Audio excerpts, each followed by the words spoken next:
ছোটবেলা ছিলাম আমরা গীতা শিখি নাই, গীতা জানি না, গীতা বুঝি না, বুঝি নাই। এখন আমরা বুঝতে পেরেছি যারা বয়স্ক তাদের কথা বলছি, ইদানিং ছোটবেলা বুঝতে। আর যেটা নিয়ে তো আমাদের সরকার দিতে হবে, অর্থাৎ সরকার আমাদের জানি না, অন্তত শ্মশানে যেতে হবে।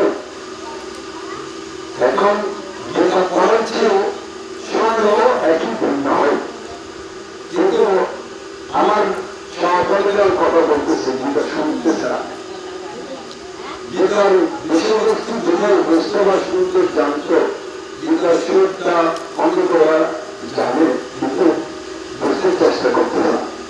এই কারণে যেটা শোনার মানুষ পাওয়া যাচ্ছে না, ওরা ঘরে বসে শুনতেছে, হয়তো না ঘরে বসে শুনলে হবে। গীতা বুঝলে মানব সময় বেশি নাই, সময় তো নাই, আছে নাকি? বিশাল সময়ের মতো আমরা এখানে আছি, এসেছি এই পৃথিবীতে ঠাকুরকে ডাকবো বলে, ভালো কাজ করবো বলে, কিন্তু আমরা সে কাজ করছি না। এই জন্য আমাদের হয়তো আমার গান মজা নাও লাগতে পারে, কারণ আমি একটু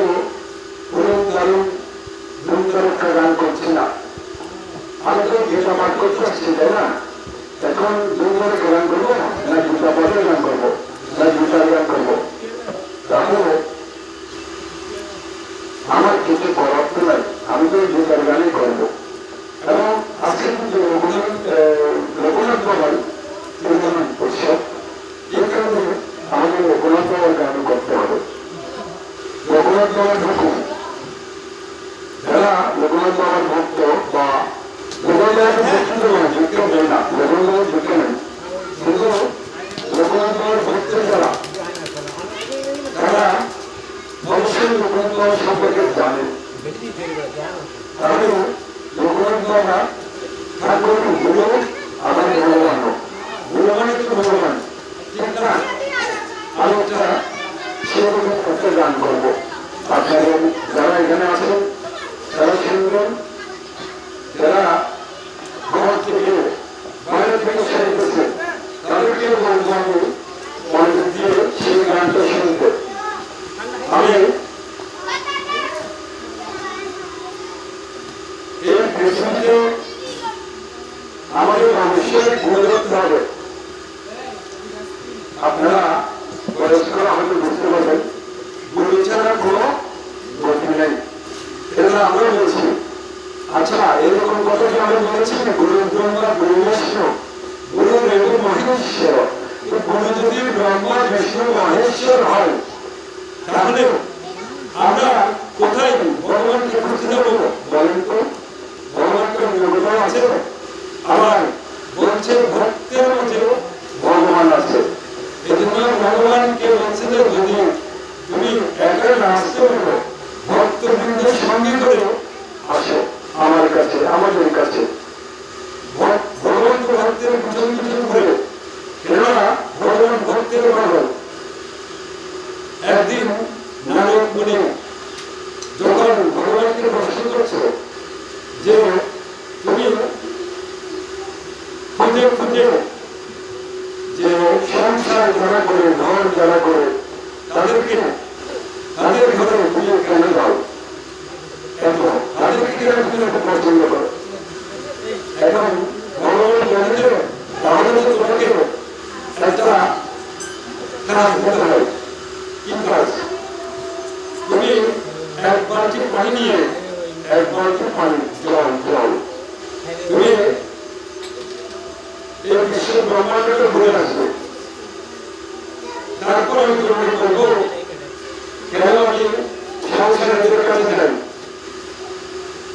আমার কতটা ভালো লাগছে না, আমি কি করছি? ভগবানকে নারদ মুনি প্রশ্ন করছে, নারদ আমাদের ত্রিলোকে সরাসরি যেতে পারে, সবার কাছে যেতে পারে, তার এত পাওয়ার। নারদ হচ্ছে কৃষ্ণের পরম ভক্ত।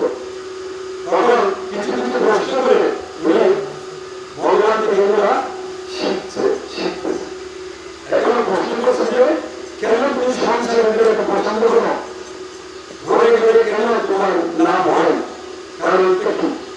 তখন নারদ মুনি বলছে ঠিক আছে, তোমাকে আমি এটার উত্তর করে দেবো, আর তোমাকে বলবো তুমি এক বালতি পানি নিয়ে পুরো বিশ্ব ব্রহ্মাণ্ডে ঘুরে আসবে, তারপর আমি তোমাকে ব্যবস্থা করবো। বিশ্ব ব্রহ্মাণ্ড বলার জন্য এটা কি আর কি আর কাজ হলো? আমি বিশ্ব ব্রহ্মাণ্ড ঘুরতে বেড়ে যাবো এক বালতি পানি ঘুরতে ঘুরতে ঘুরতে ঘুরতে, কিন্তু একটা শর্ত দিচ্ছে ওখানে একটু জলে থাকতে পারে না। এখন নারদ মুনিকে দেখলো ঘুরতে ঘুরতে ঘুরতে ঘুরতে যখন ঘুরে বালতি বানিয়ে চলে আসলো, তখন বলছে কৃষ্ণ ঠাকুর আমি তো এসে গেছি, এখন আমাকে বলুন কেন আপনি আপনার ভক্ত সংসারীদের কাছে যান বা ওদেরকে বেশি পছন্দ করেন।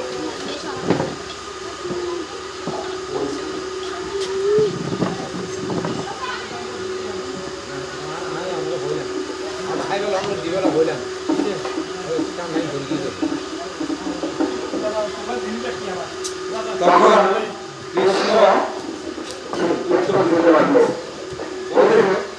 তুমি বিশ্ব ব্রহ্মাণ্ড ঘুরে আসছ একবার পানি তুমি আমাকে কয়বার দেখেছ? বললেন আমি হচ্ছে বলবো না, আমার মন বালতির পানি থেকে যদি সেটা বললেন আমি আপনাকে একবার রাখলেন দেখেছ, বলে আমাকে একবার দিন পানি ঘুরে আসতে আসতে আমাকে একবার রাখতে পারবো, কিন্তু সংসারী যারা একজন মহিলা একজন পুরুষ ঘরে কত কাজ করে কাজের কোনো শেষ নাই, দুর্গাশিলায় থেকে 40 ভাগ পর্যন্ত করেন তো আপনারা, করেন তো ঘর মোছা থেকে ঝাড়ু দেওয়া থেকে শুরু করে ঘরে কত কাজ, রান্না থেকে শুরু করে খাওয়ার থেকে শুরু করে ধান চাষ করা থেকে শুরু করে কত কাজ। এই কাজ করতে করতে আপনারা সংসারীরা অবশ্যই ভগবানকে ডাকেন তো ডাকেন, তখন হাঁটতে হাঁটতে বসতে বসতে যেখানে যাচ্ছেন আচার খেয়েছেন আপনি হে কৃষ্ণ হে ভগবানকে বলতে আছেন, বলবেন আপনি সবসময় ডাকতেছেন কিন্তু ডাকতেছেন না তার মানে হয়তো আসনের কাছে গিয়ে বসে ডাকতে পারতেছেন না, তাহলে তুমি এই প্রতিদিন ঘুরে আসতে আমাকে একবার সময় পাওয়া নাই, ওরা প্রতিনিয়ত প্রতি কাজের ভাগ ভাগ আমাকে ডাকতেছে, তাহলে আমার পরম ভক্ত হবে না? অবশ্যই হবে। আর কৃষ্ণ বলে দিচ্ছেন বলে কথা এখানে আরেকটু বলে তারপরে গানটা করবো।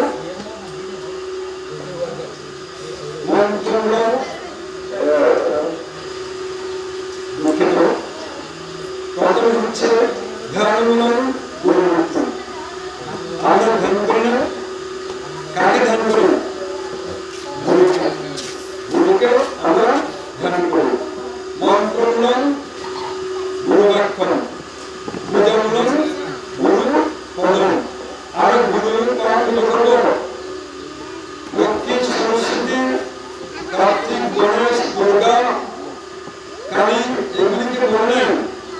ঠাকুর বলছেন গুরুকে ধ্যান করবো কাকে? গুরুকে।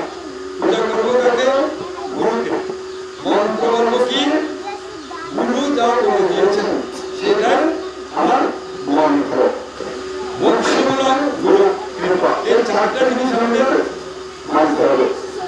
মোক্ষ লাভ করবো আমরা, আমরা বলতে তো তাকে বলবো না, আমরা পরমধাম পাবো বলবো, বলবো তো। এই জন্য মরার সময় কি করবো আমরা? গীতা বেঁকে দেব, তখন এর আগে কৃষ্ণ বলবো হে কৃষ্ণ হে গুরু, গুরুকে বলবো আমাকে মুক্ত করে দাও, আমি অনেক পাপ করেছি। যখন আপনার বিচার হবে বলে না, আমি জানি না আমি মনে, এই জন্য শুনেছি যে মরার সময় আমার বিচার হবে, বাদ হবে, জানতে হবে। তখন আমি আমি তো তোমাকে অনেক দেখেছি,